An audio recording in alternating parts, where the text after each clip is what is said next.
Dobrodošli v Besedi v družbi, kjer smo danes prebirali 13. poglavje Matejevega evangelija. To je 8. berilo iz seznama mojih 30 dni s Svetim pismom, v okviru kampanje Berem besedo. Matjaž mi, da so se znašli na polju različnih prilik, kjer je veliko govora o sejalcih, o zrnih, o kvasu, o ljulki, pšenica, zelo take, mislim, kako bi rekel, kmečke prispodobe, nekatere, ki so trgovske. Ja, ki so take, danes mogoče mečke arhaično zvenijo, ampak takrat so bile pa izjemno aktualne, ker v bistvu so bile to vsakodnevne stvari za poslušalstvo, ki ga je imel Jezus pred seboj. Tako da, kaj je v bistvu Jezus hotel z vsemi temi prilikami in s to skrivnostnostjo, pač ni hotel ljudem odprto govoriti, Kaj je hotel s tem narediti, kaj je hotel s tem poudariti? Prvič lahko rečemo to, da prilike itak so bile znane v Svetem pismu. Preroki so radi govorili o prilikah. Imamo jih pri Izaiju, pa tudi pri drugih, Jeremiju in tako naprej. Ponavadi niso naznanjene glih česa dobrega. Ponavadi je bil to del Božje sodbe nad ljudstvom, pa saj kot prispodoba stanja. Zdaj, tukaj pa zanimivo pa tole. Jezus pravi, da so to prilike o Božjem kraljestvu. Oziroma tukaj v Mateju je to nebeško kraljestvo, kar je pa isto kot Božje kraljestvo, to moramo razumeti. Zdaj, zanimivo je, pravzaprav to, kar je tukaj zanimivo, je, da v Božjem kraljestvu Jezus govori o prilikah. Ne direkt. Ja, zakaj? Ker zdaj nam je mogoče ta izraz Božje kraljestvo res nekaj skrivnostnega. Ampak Judom, tem, ki so Jezusa poslušali, pa to ni slučajno bilo nič skrivnostnega. Oni so vedeli, Božje kraljestvo, to je to, kar mi že ves čas čakamo, to je to, kar bo Bog končno poslal Davidovega potomca, da bo razbil okupatorje, osvobodil Izrael, vzpostavil teokracijo, vzpostavil red, Izrael bo končno spet Božje ljudstvo, vzpostavil pravično, vse te stvari. Se pravi ta mesijanski čas, ko pride Mesija. Ja, to, kar jaz tudi sam reče, veliko pravičnih in prerokov je komi čakali, da tole doživi. Jasno, zdaj zanimivo je to, Jezus reče, že sam s tem, da govori Jezus tako o Božjem kraljestvu, jasno nakazuje, da je ta čas prišel ali pa da je v zraku, da je tik na tem, da pride. In tam Jezus dejansko potrdi to, kar so skozi čakali, to vi zdaj vidite, to ste vi udeleženi. Zdaj pa zanimivo, da kar naenkrat, pa Jezus pa začne s takimi prilikami. Božje kraljestvo, oni so vedeli, kaj to bo. Mesija bo, Davidov potomec bo z vojsko iz Nori Mlane. Zdaj pa kar naenkrat se pa take prilike zgodijo. Čist nedoločne in... Ja, mislim, zakaj je treba v Božjem kraljestvu govoriti o prilikah? To je zelo zanimivo vprašanje. Ampak jasno, seveda, Jezus, tako kot posod druge, Jezus redefinira stvari. Jezus vse zadeve, ki so bile postavljene v stari zavezi, jih vzame, ampak jih pravzaprav aplicira nase. In jim da nov pomen. To je tisto, ki pravi, jaz sem prišel izpolniti postavo. Dejansko izpolniti s pravim živim smislom, ki sem jaz sam, to Jezus dela. In tako tudi z Božjim kraljestvom naredi tukaj enako. Zdaj, mogoče dobro, da prvo priliko malo omenimo. Mislim, da v Markovem evangeliju Jezus pravi, če te prilike ne razumete, ne boste nobene razumeli. In jo postavil kot nekako temelj vseh prilik. In tudi razlago tega postavil kot osnovno stvar. In kaj Jezus s to priliko dela? Prilika vsejalcev. Vsejalcev, ja. Ta kmet, ki seje in eno seme sklije, eno ne, in eno se zaduši, samo nekatero pa obrodi sad. On s tem v bistvu pokaže sliko sveta, recimo z Božje perspektive. Kako je realnost in tudi kako Božje kraljestvo prihaja. Zelo pomembno seveda pri tem je, da to seme je Božja beseda. Tukaj vidimo, da je za Jezusa, koliko je Božja beseda ključna za Jezusa. Ta stvar se dogaja prek žive, direktne Božje besede, ki jo zdaj govori sam Božji sin. Se pravi, in je tukaj prisotna in odrešuje in dela Božje kraljestvo. In to je seveda tudi za nas zelo bistvena stvar, za nas kristjane, da vidimo, kakšno centralno vlogo ima za Jezusa ta živ Božji glas, ki prihaja od Boga. In ki ga seveda mi srečujemo ravno pri tem, ko se srečujemo s Svetim pismom, ko beremo ta besedila, se s to živo besedo srečujemo. In slabo bo je, da Božja beseda pač deluje različno, da ne sprejmejo vsi enako in pravzaprav samo en od teh 4 je tisti odziv, ki obrodi sad. Obrodi in v bistvu tam Božja beseda doseže zato, ker je poslana. Ne.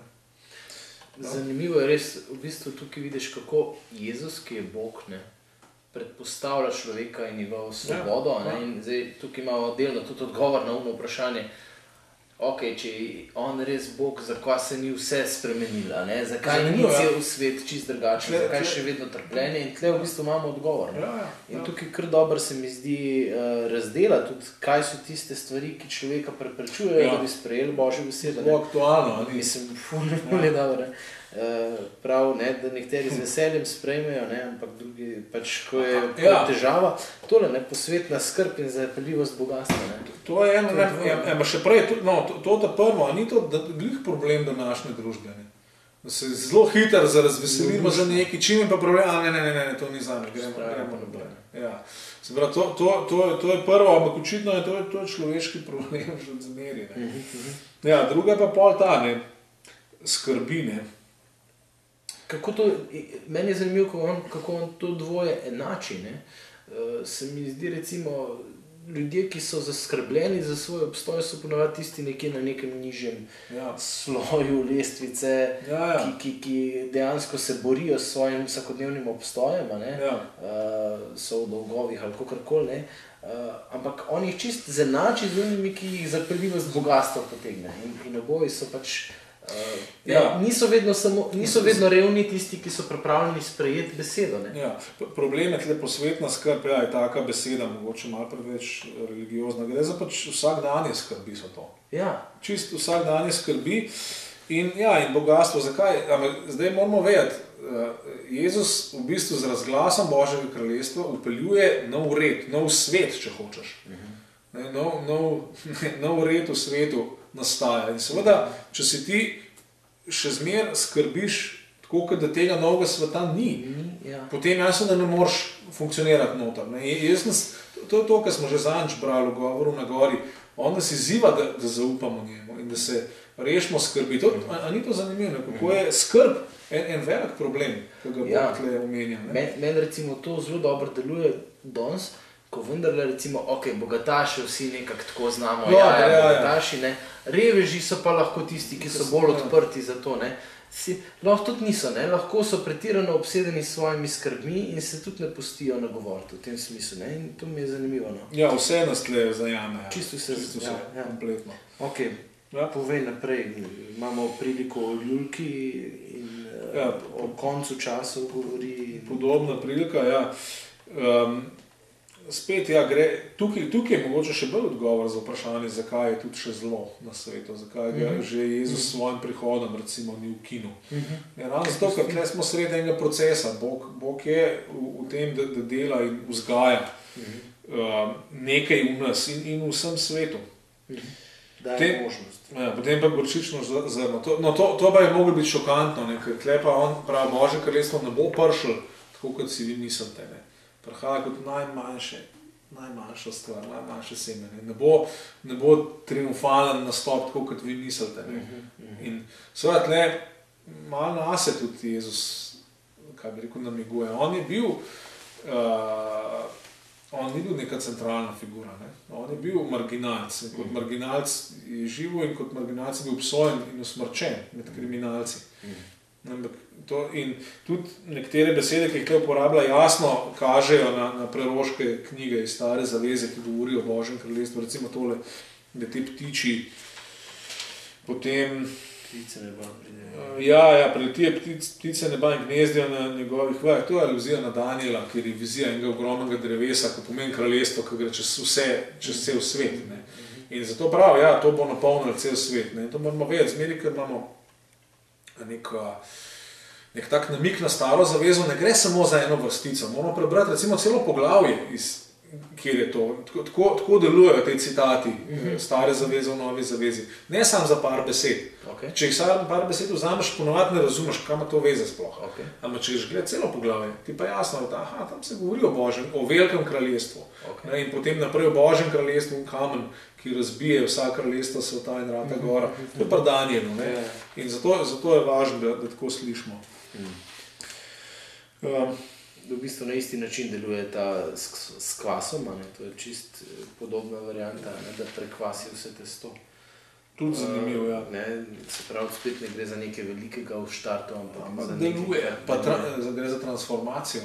Tukaj se mi zdi tudi fajn, ker večkrat rečemo, da pri nas ni treba, da imamo res neko množico kristjanov, ampak da pa ne imamo tisti, ki smo pravi okus. In že tista majhna številka lahko prekvasi celotno družbo, kar se je tudi v zgodovini že marsikje dogajalo. Pa se da vprašati se moramo čisto osebno, ali smo pripravljeni, da Bog nas prekvasi zares, v celoti. Da Bog v celoti vse, kar smo transformira, preobrazi. Ker to je podoba Božjega Krista. Bog nas hoče preobrazati, Bog nas hoče imeti preobražene, a mu dovoljno.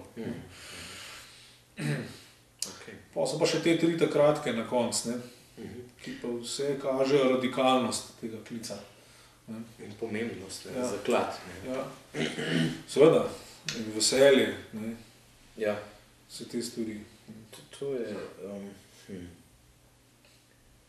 ne vem, tako zanimivo mi je, da dejansko, kako hitro se res pustimo odtegniti od tega in kako redko kdaj se zavedamo, da je to en tak velik zaklad. Se pravi, ta Božje kraljestvo, to življenje z Bogom vsak dan.